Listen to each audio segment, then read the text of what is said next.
Well, today in your calendar, obviously the 1st of October, but it's also the first Monday in October, and that's a traditional day for the start of the new session of the U.S. Supreme Court, and their docket, trust me, will be loaded here with important cases. Andrew, run through the biggies. Rich, we're not going to have to wait long for one of the most anticipated and most controversial cases. October 10th, the justices hear arguments on affirmative action in college enrollment.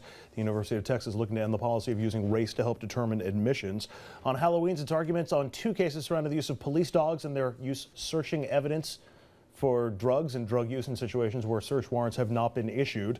October 29th, a challenge on the federal government's eavesdropping on overseas communications, whether challenges to that law can be heard in U.S. federal court. High Court also expected to take up cases on two other high-profile subjects, though they haven't been formally scheduled.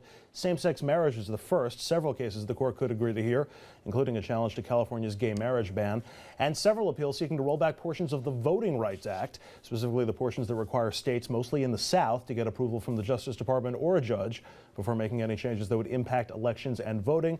This comes up most often when states redraw their district lines. Rich? You know, I'm going to be looking for the affirmative action case, guys, as to how that comes down here. But I think it's interesting since the health care law got upheld, everyone's looking to Roberts. I think people are so delusional that one ruling is not going to make him a wild card going forward. He's a conservative Chief Justice here. I think if you look at some of the cases they're taking on, I think it's pretty clear. It's a right court. One case notwithstanding, and I think people are in for a big surprise when they see some of these cases coming down. That one case took the Supreme Court out of this presidential election process. Has not become an issue. It would have been. I agree 100%. And that's exactly what I think what Justice Roberts had in mind. It's refreshing to see a Supreme Court that they won't just rubber stamp an issue, where we can sit at the table and know exactly how each judge is going to vote. So at least with health care, it was a little unpredictable. You're right, Don, but call me a cynic, Richard. I think I know exactly how they're going to vote on these cases going forward. You're a cynic. All right.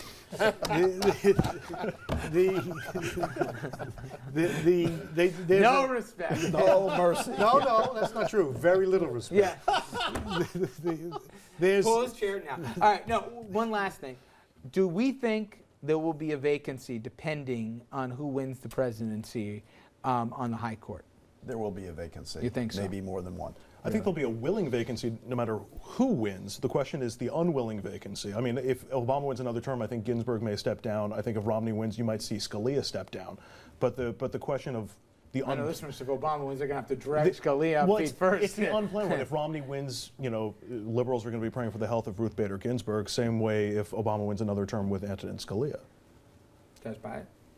Yes. Good. A little consensus here. Sweet. Finally get one clean. Bruise my feelings. All right, we're going to wrap things up when we come back. So You're a cynic. yes, I am.